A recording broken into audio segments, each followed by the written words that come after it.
in continuation of the last videos on covalent bond of BSc Part 1 Inorganic Chemistry.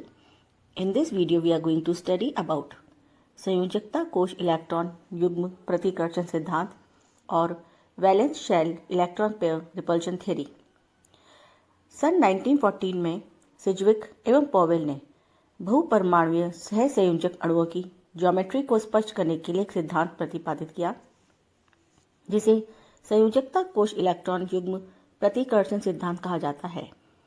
बाद में इस सिद्धांत को गिल्स्पी व नाइहोम ने विकसित किया। VSEAPR यानी valence shell electron pair repulsion theory के अनुसार बहुपरमाणुवीय अणुओं की आकृति केंद्रीय परमाणु द्वारा बनाए गए सहसंयोजक बंध की व्यवस्था पर निर्भर करती है और यह व्यवस्था संयोजकता कोश में उपस्थित इलेक्ट्रॉन युग्मों both bonding and non bonding pairs की संख्या पर निर्भर करती है। Let's take the points of this theory one by one. यदि केंद्रीय परमाणु केवल बॉन्डिंग इलेक्ट्रॉन पेयर से घिरा हुआ है, लोन पेयर इलेक्ट्रॉन से नहीं, तो उस मॉलिक्यूल की जो ज्योमेट्री होगी वह रेगुलर होगी अर्थात अनडिस्टॉर्टेड होगी, जो कि उपस्थित बंधी युग्मों की संख्या पर निर्भर करती है। अगर हम सारणी में देखें तो हमें पता चलेगा कि अगर बंधी इलेक्ट्रॉन युग्म की संख्या है तो उसके हिसाब से संकरण किस प्रकार का है और उस संकरण के हिसाब से जो ज्योमेट्री है वो क्या है।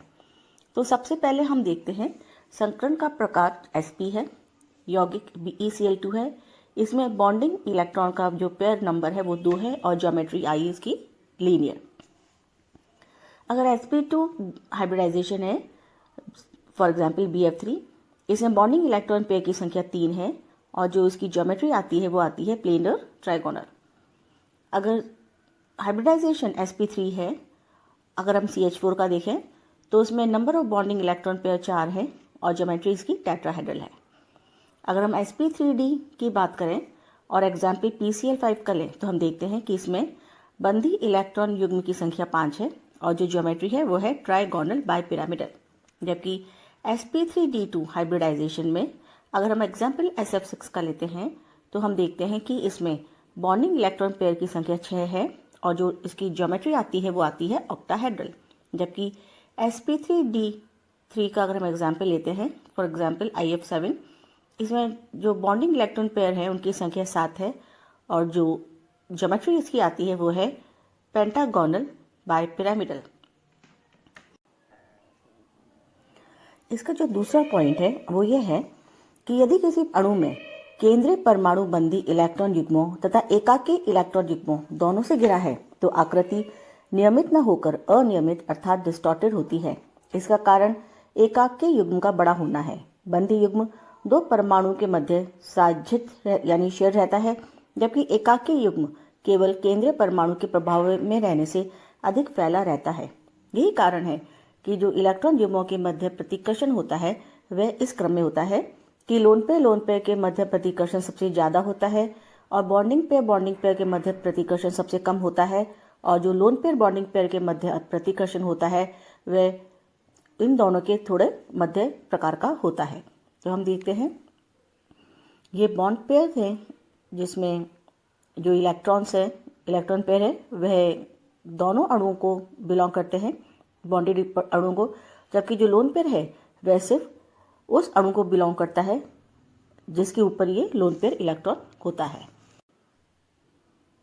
अब हमारा नेक्स्ट टॉपिक जो है वो है VSEPR यानी valence shell electron pair repulsion theory के अनुप्रयोग यानी applications of valence shell electron pair repulsion theory. इस सिद्धांत के आधार पर बिना संकरण का प्रयोग किए ही किसी अणु की ज्योमेट्री का अनुमान लगाया जा सकता है। जैसे अगर हम लें बेरिलियम क्लोराइड की आकृति। बेरिलियम का परमाणु क्रमांक 4 है, जिसके अनुसार इसका इलेक्ट्रॉनिक विन्यास 1s2 2s2 है। इसके संयोजकता कोश में 2 नॉन बॉन्डिंग इलेक्ट्रॉन पेयर होते हैं। ये एक दूसरे से अधिकतम दूरी पर व्यवस्थित होने के लिए लीनियर शेप में व्यवस्थित होते हैं, जिससे इनके मध्य का कोण 180 डिग्री होता है। अन्य बेरिलियम यौगिकों में भी यही आकृति पाई जाती है, जैसे BeH2, BeF2, BeBr2 आदि भी लीनियर ज्योमेट्री वाले होते हैं। अब हम देखते हैं BCl3 की आकृति। बोरोन का जो इलेक्ट्रॉनिक विन्यास होता है वो है 1s2 2s2 2p1। इसके संयोजकता कोश में 3 इलेक्ट्रॉन होते हैं, जिस कारण इसमें 3 बंधित इलेक्ट्रॉन पेयर बनाने की क्षमता होती है। बोरोन के 3 संयोजी इलेक्ट्रॉन क्लोरीन के 3 परमाणु के साथ एक एक संयोजी एक इलेक्ट्रॉन साझा करके 3 BCl बंध बनाते हैं। अतः BCl3 के केंद्रीय परमाणु बोरोन के संयोजकता कोश में 3 बंधित इलेक्ट्रॉन युग्म होते हैं। यह अधिकतम दूरी पर रहने के लिए त्रिकोणीय समतल ज्योमेट्री ग्रहण करते हैं। वह 120 डिग्री का कोण बनाते हैं। अब हम मीथेन की स्ट्रक्चर की बात करें तो मीथेन में केंद्रीय अणु कार्बन है, जिसके इलेक्ट्रॉनिक विन्यास के अनुसार 1s2 2s2 2p2 है। इसके पास 4 संयोजी इलेक्ट्रॉन हैं, अतः यह 4 सहसंयोजी बंधों का निर्माण कर सकता है।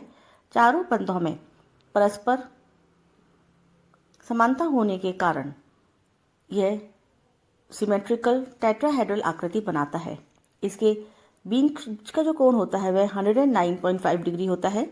मीथेन की तरह ही Cl4, SiF4 व NH4+ आदि भी सिमेट्रिकल टेट्राहेड्रल ज्योमेट्री शो करते हैं। फॉर एग्जाम्पल, अगर हम NH3 लेते हैं और इसमें कोऑर्डिनेट बॉन्ड के साथ NH4+ बनता है तो इसकी भी जो ज्योमेट्री होती है वह सिमेट्रिकल टेट्राहेड्रल होती है।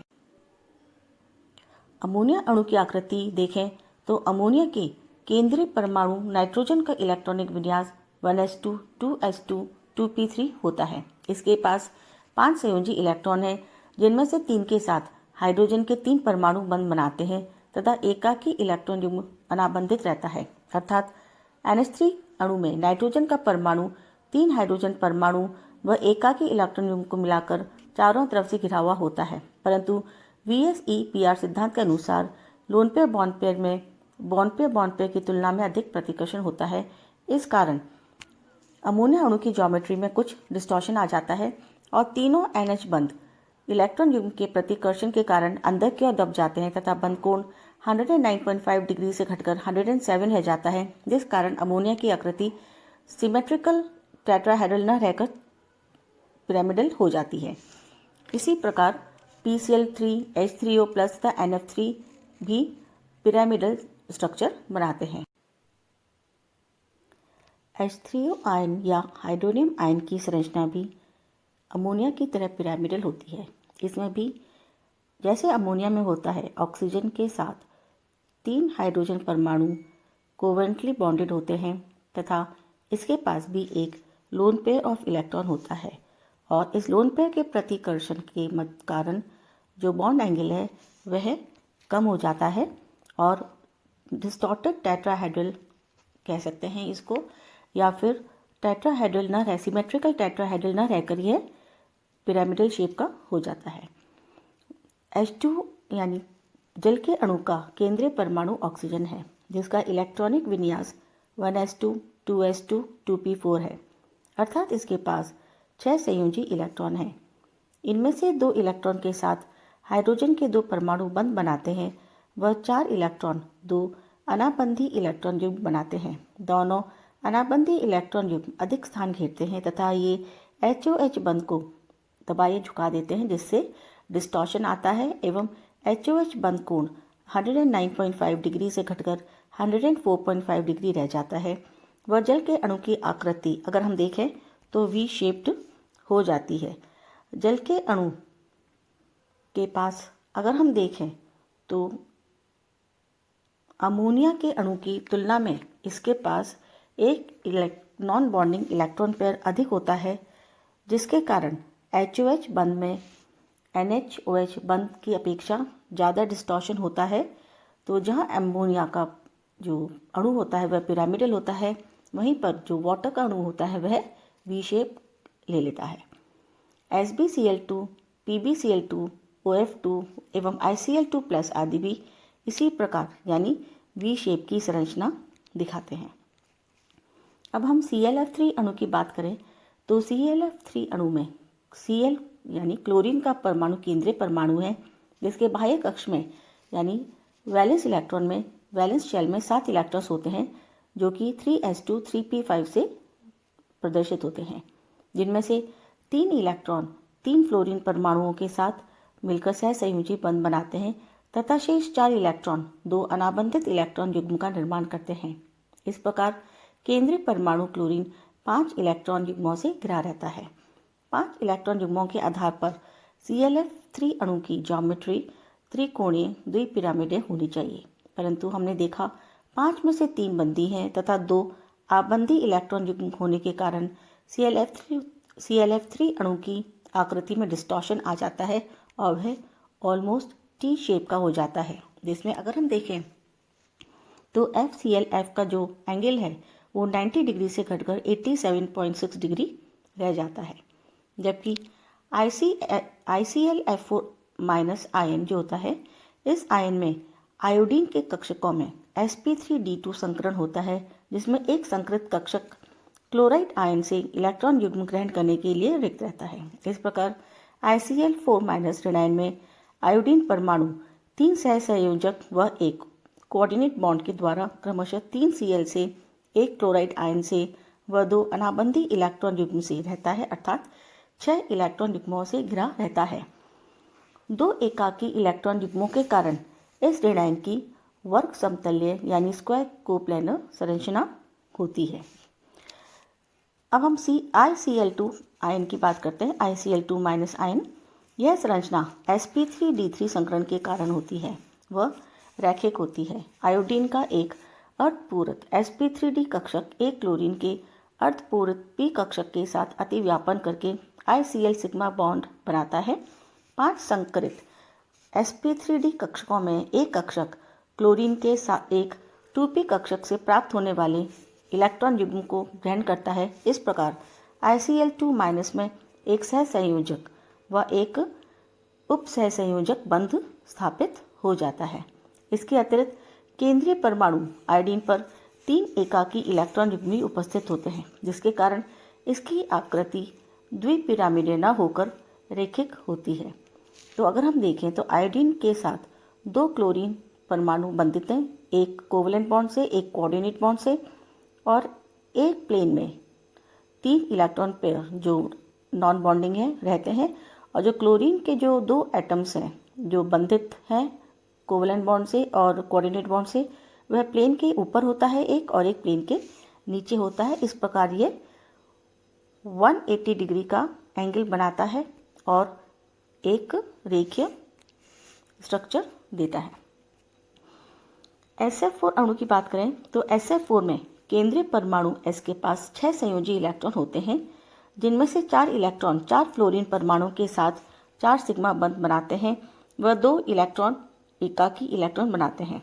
इस प्रकार SF4 में S परमाणु 5 इलेक्ट्रॉन युग्मों से घिरा रहता है, परंतु एक इलेक्ट्रॉन युग्म एकाकी इलेक्ट्रॉन युग्म होने के कारण इसकी आकृति त्रिकोणीय बाइपिरामिडल न होकर डिस्टॉर्टेड ट्राइगोनल बाइपिरामिडल या सीसॉ शेप की हो जाती है। Now let's talk about the rules of the valence shell electron pair repulsion theory. इसके पहले नियम के अनुसार सेंट्रल एटम से बंधित परमाणु की इलेक्ट्रोनेगेटिविटी बढ़ने पर बंध कोण का मान कम हो जाता है। Let's talk about some halides. Pi3 का जो बॉन्ड एंगल है वो 102 डिग्री है, PBr3 का 101.5 डिग्री, PCl3 का 100 डिग्री और PF3 का 97 डिग्री है। हम जानते हैं कि आयोडीन का जो इलेक्ट्रोनेगेटिविटी है वह सबसे कम है और फ्लोरीन का सबसे ज़्यादा। तो हमने देखा जैसे आयोडीन से फ्लोरीन की तरफ इलेक्ट्रोनेगेटिविटी बढ़ती है, बॉन्ड एंगल भी 102 से कम होता हुआ 97 डिग्री हो जाता है, यानी Pi3 का बॉन्ड एंगल सबसे ज़्यादा है और PF3 का सबसे कम। अब अगर हम आर्सेनिक हैलाइड की बात करें तो आर्सेनिक आयोडाइड का जो बॉन्ड एंगल है वो 101 डिग्री है, आर्सेनिक ब्रोमाइड का 100.5 डिग्री, जबकि आर्सेनिक क्लोराइड का 98.4 डिग्री है। यहाँ पे भी हम देखते हैं कि जैसे आयोडीन की जो इलेक्ट्रोनेगेटिविटी है वह सबसे कम है और क्लोरीन की सबसे ज़्यादा इस सीरीज़ में, तो बॉन्ड एंगल जो है वो आर्सेनिक आयोडाइड का सबसे ज़्यादा है 101 डिग्री पर और आर्सेनिक क्लोराइड पर आकर वो हो जाता है 98.4 डिग्री। तो यहाँ पे भी हम देखते हैं इन एग्जाम्पल्स के द्वारा कि जैसे जो बॉन्डेड एटम है उसकी इलेक्ट्रोनेगेटिविटी बढ़ती है तो बॉन्ड एंगल डिक्रीज हो जाते हैं। दूसरे नियम के अनुसार यदि अणुओं में जो सेंट्रल एटम है, सेंट्रल एटम से बंधित एटम समान हो परंतु जो केंद्रीय परमाणु भिन्न हो, तो केंद्रीय परमाणु की विद्युत ऋणता बढ़ने पर बंद कोण का मान भी बढ़ता है। अगर हम एग्जाम्पल्स लें, NH3 का जो बॉन्ड एंगल है वह 107.5 डिग्री, PH3 का 94 डिग्री, जबकि आर्सेनिक हाइड्राइड का है 91.8 डिग्री। इसमें हम जानते हैं कि हाइड्रोजन जो एटम है यानी बंधित परमाणु वो तो समान है, लेकिन जो सेंट्रल एटम है उसमें नाइट्रोजन की इलेक्ट्रोनेगेटिविटी सबसे ज़्यादा है, फॉस्फोरस की उससे कम है और आर्सेनिक की सबसे कम है। अतः हमने देखा कि जो NH3 का अणु है उसका जो बॉन्ड एंगल है वह 107.5 डिग्री सबसे ज़्यादा है, और जैसे जैसे सेंट्रल एटम की इलेक्ट्रोनेगेटिविटी घटती है हम देखते हैं बॉन्ड एंगल भी कम हो गया है। अब हम दूसरी सीरीज़ की बात करें H2O, H2S, H2Se और H2Te की, तो हम देखते हैं जो वाटर है दैट इज़ H2O, उसका जो बॉन्ड एंगल है वह 100.5 डिग्री, H2S का 92.2 डिग्री, H2Se का 91 डिग्री और H2Te का 89.5 डिग्री। अतः इस सीरीज़ में भी ऑक्सीजन का जो इलेक्ट्रोनेगेटिविटी है वह सबसे ज़्यादा है और टेलुरियम की सबसे कम। तो जैसे जैसे ऑक्सीजन से लेकर टेलुरियम तक इलेक्ट्रोनेगेटिविटी घटती है, वैसे ही हम देखते हैं कि जो बॉन्ड एंगल है वो भी 104.5 से घटता हुआ 89.5 रह जाता है। तो इन एग्जाम्पल से हम कह सकते हैं कि अगर बॉन्डेड एटम सेम है लेकिन सेंट्रल एटम डिफरेंट है, तो जैसे सेंट्रल एटम की इलेक्ट्रोनेगेटिविटी बढ़ती है तो बॉन्ड एंगल भी बढ़ जाता है। तीसरा जो नियम है वो ये कहता है कि एकल बंधों की तुलना में बहुबंधों से संबंधित कोण अधिक होते हैं। तो अगर हम COCl2 का एग्जाम्पल लें तो हम देखते हैं इसमें दो तो एकल बंध है और एक मल्टीपल बॉन्ड है यानी वो डबल बॉन्ड है। तो दो एकल बंधों के मध्य जो कोण है वो 108 डिग्री है, जबकि जो मल्टीपल बॉन्ड यानी डबल बॉन्ड और सिंगल बॉन्ड के मध्य कोण है वो है 128 डिग्री। अतः हम कह सकते हैं कि एकल बंधों की तुलना में एकल और जो मल्टीपल बॉन्ड्स होते हैं उनमें जो बॉन्ड एंगल होता है वह ज़्यादा होता है। अब हम आते हैं वैलेंस शेल इलेक्ट्रॉन पे रिपल्शन थ्योरी की लिमिटेशंस के बारे में। तो इस सिद्धांत के द्वारा अत्यधिक ध्रुवीय अणुओं की आकृति की व्याख्या नहीं की जा सकती है, यानी जो मॉलिक्यूल्स हाईली पोलर होते हैं उनकी संरचना हम इसके द्वारा नहीं बता सकते हैं। जिन मॉलिक्यूल्स में डीलोकलाइज पाई इलेक्ट्रॉन सिस्टम होता है उन अणुओं की भी संरचना इस नियम के द्वारा, इस थियोरी के द्वारा नहीं की जा सकती है। जिन कंपाउंड्स में जिन कंपाउंड्स में इनर्ट इलेक्ट्रॉन पेयर वाले तत्व होते हैं, जैसे 3rd A से 5th A के अंतिम सदस्य लास्ट हैवी एटम्स जो होते हैं, उनके यौगिकों की व्याख्या भी करने में यह अक्षम होता है। संक्रमण धातु संकुलों की व्याख्या भी नहीं हो पाती है, यानी जो ट्रांजिशन मेटल कॉम्प्लेक्सेस हैं उनकी संरचना की व्याख्या भी ये थियोरी नहीं कर पाती है। D8 विन्यास वाली ट्रांजिशन मेटल्स के जो कॉम्प्लेक्सेस हैं वो स्क्वायर कोप्लेनर होते हैं, जबकि यह सिद्धांत कहता है कि उन्हें टेट्राहेड्रल होना चाहिए था। Now let's talk about the general characteristics of covalent compounds. भौतिक अवस्था यानी फिजिकल स्टेट। सहसंयोजक यौगिकों के मध्य दुर्बल बंध अर्थात वैन डर वाल्स आकर्षण बल लगते हैं, जिसके फलस्वरूप ये गैसीय, द्रव तथा नरम ठोस होते हैं। सामान्यतः सहसंयोजक यौगिक पोलर होते हैं तथा डिस्क्रीट अवस्था में पाए जाते हैं। वाष्पशीलता और वोलेटिलिटी। अणुओं के मध्य दुर्बल आकर्षण बल होने के कारण यह यौगिक अधिकतर वाष्पशील होते हैं। गलनांक व क्वथनांक। सहसंयोजक यौगिक एक दूसरे के साथ दुर्बल आकर्षण बल से जुड़े होते हैं, जिसके कारण इनको तोड़ने के लिए कम ऊर्जा की आवश्यकता होती है। अतः सामान्यतः सहसंयोजक यौगिकों के गलनांक तथा बॉइलिंग पॉइंट्स कम होते हैं। कुछ बड़े अणु जैसे डायमंड और ग्रेफाइट इसके एक्सेप्शन हैं। Now come to the crystal संरचना। सामान्यतः सहसंयोजक यौगिक कमजोर आकर्षण बल के कारण छोटे छोटे क्रिस्टल के रूप में यानी डिस्क्रीट के रूप में पाए जाते हैं, परंतु कुछ सहसंयोजक यौगिक जैसे डायमंड, सिलिका, एल्यूमिनियम आदि विशाल क्रिस्टलीय संरचना के कारण असाधारण रूप से कठोर हो जाते हैं।